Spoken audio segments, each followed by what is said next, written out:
A Nilza não pôde vir e me enviou para estar acompanhando vocês aqui, que estou substituindo justamente porque ela foi para uma reunião com o presidente eleito Luiz Inácio Lula da Silva.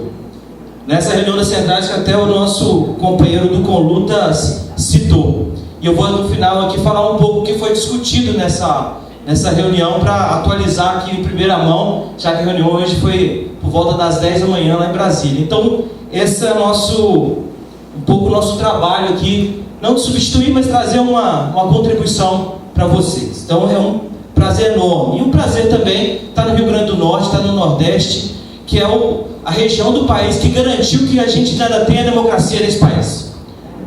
Foi o Nordeste. O Nordeste mostrou que tem um papel civilizatório no Brasil. Se dependesse do Sudeste e do Sul, estaríamos hoje aqui fazendo outro tipo de discussão. O que nós íamos fazer das nossas vidas, das nossas entidades da classe trabalhadora.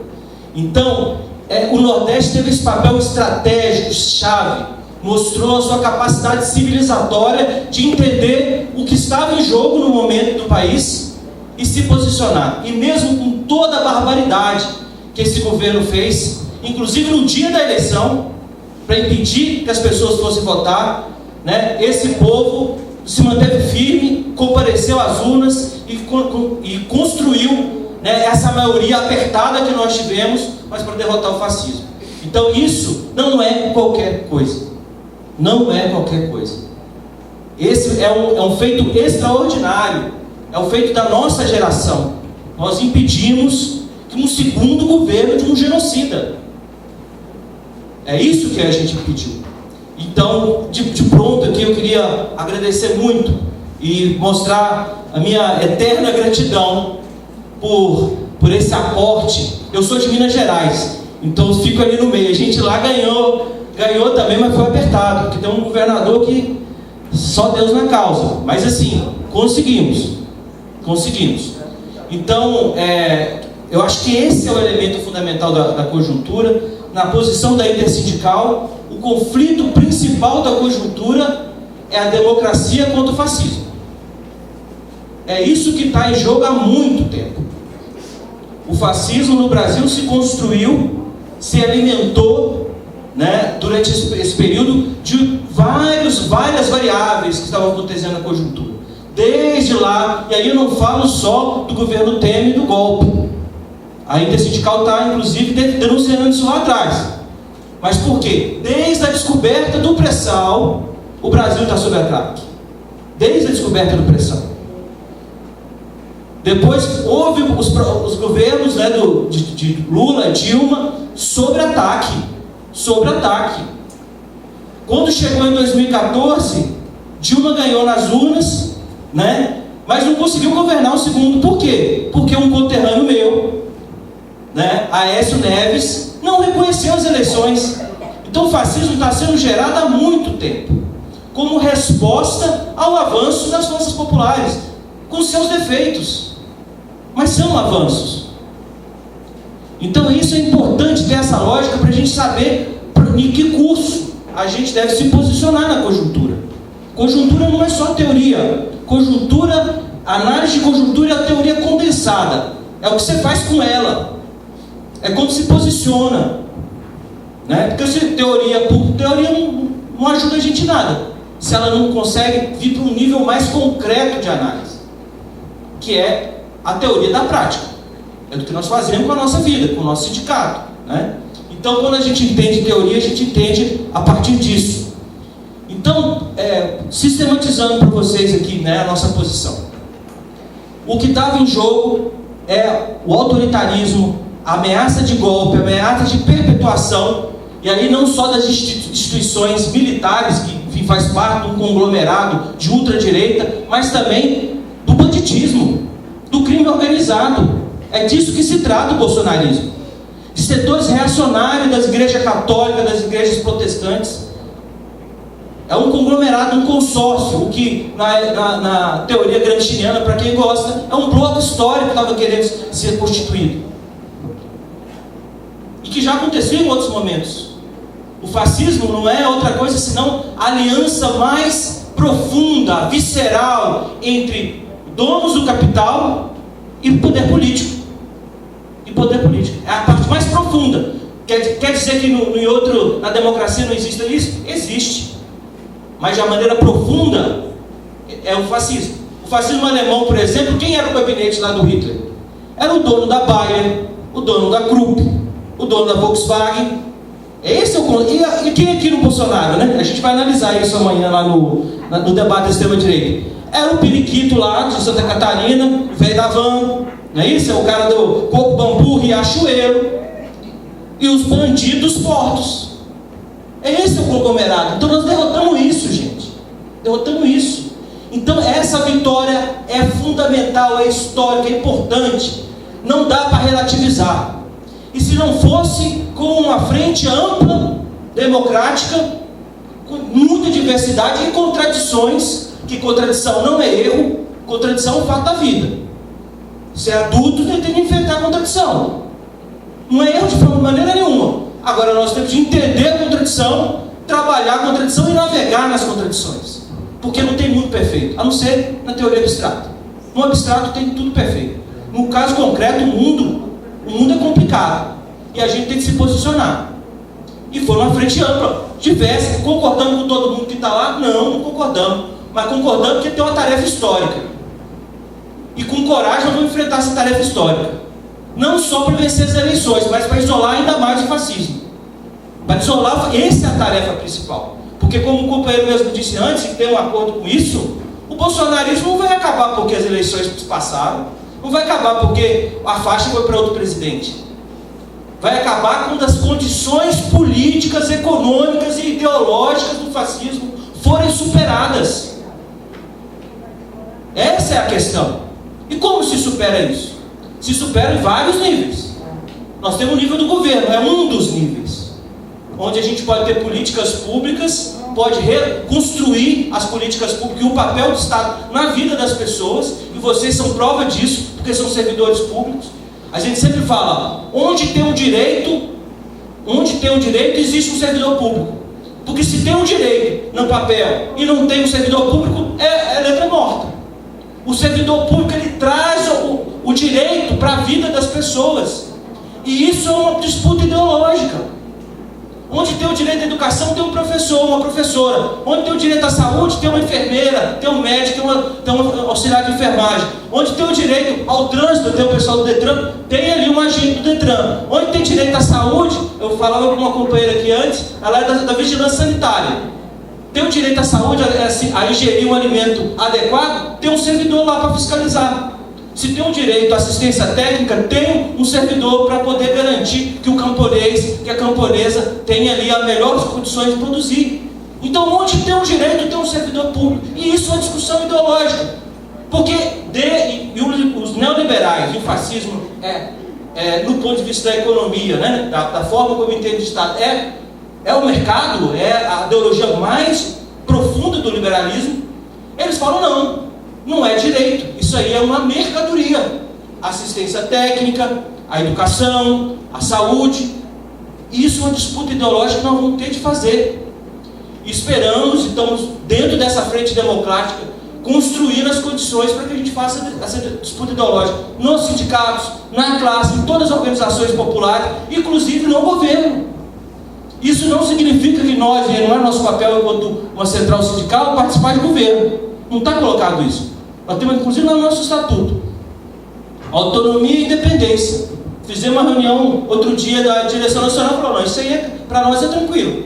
Nós temos autonomia e independência. Agora, nós defendemos uma pauta em comum com todas as centrais sindicais, a pauta da classe trabalhadora. Um documento gigante, onde a gente coloca as posições em relação ao serviço público, a questão da indústria, a questão dos direitos sociais, as reformas que foram feitas, a decomposição dos direitos trabalhistas.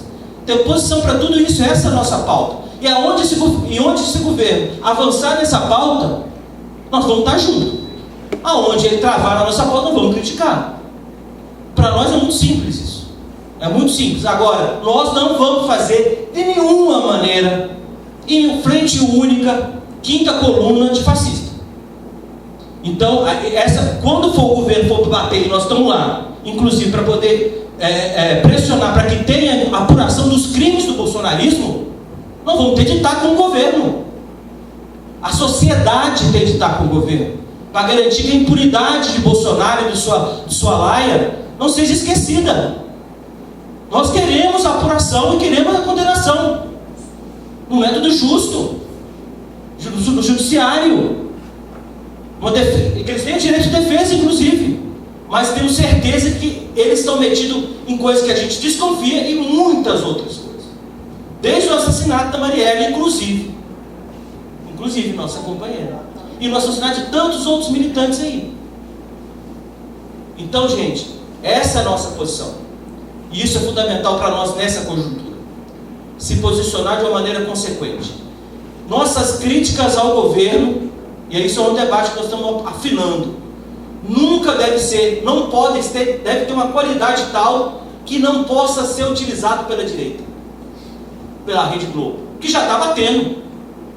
Está batendo no melhor que Lula está apresentando, não no pior, mas no melhor. Quando ele fala que quer revogar, né, a PEC do fim do mundo, né, que é a emenda constitucional 95, do teto de gasto, leva a pancada de todo mundo. E ninguém sai para defender. Ou pouca gente sai para defender naquilo que está certo. Né? E aí é o diversionismo, né? Aí é o avião que vai para o Egito. Esse é o grande problema da conjuntura. Pelo amor de Deus, gente, nós somos adultos. É diferente. Nós estamos tentando derrotar uma política que desmontou o Estado, que revogou direitos, que implantou aí uma crise. Eu falei, não é crise social, é uma crise civilizacional, que é tudo. É econômica, é política. Gente, olha o que nós estamos, os três poderes, o que viraram. E nós estamos falando de uma democracia burguesa, né, que deveria ter o mínimo de coordenação. É uma crise política. É um coronel que enfrenta o STF que faz outra coisa, etc. Então, assim, é uma crise institucional, é uma crise ambiental, é uma crise educacional, é uma crise de pensamento. E aí vou trabalhar um pouco mais com vocês amanhã sobre esse tema, mas que eu acho importante já inaugurar aqui. Quando vocês devem com certeza ter tido essa mesma experiência que eu tive. Quando você trata com bolsonarista, claro que menos, vocês têm aqui menos bolsonarista do que lá, mas tem bolsonarista também. Não é que esse sujeito, você não trabalha com argumento com esse sujeito. Ele não está disposto, ele não se motiva, ele não está no mesmo padrão de pensamento, que mesmo com diferenças, com convergências, admite o argumento, o melhor argumento, um dado, um número, e aí você vai ter que trazer um debate. Bolsonarismo não é isso. É um outro tipo de ser humano que foi construído nessa crise. Então, quando você enfrenta, você pode mostrar, é típico, eu entro nos grupos bolsonaristas lá na minha cidade, no interior de Minas, né, pessoas que eu conheço, porque eu quero saber o que está acontecendo. Quando você vai dialogar com o sujeito, eu falo, mas você está apoiando o pedófilo? Ele falou assim, para mim não importa. O problema é a esquerda, o problema é o comunismo. Eu falei, mas você não está atacando o comunismo, você está atacando a modernidade. Não tem nada a ver com o comunismo. O que está atacando? O comunismo é vacina. Não, vacina não é o comunismo.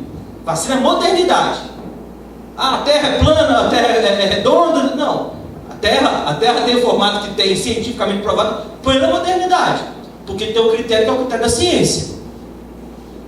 Então, é um outro ser humano, vocês entenderam? Então, é um problema ideológico muito mais profundo, que nós vamos ter de dialogar com o governo para que faça a disputa ideológica aonde é possível.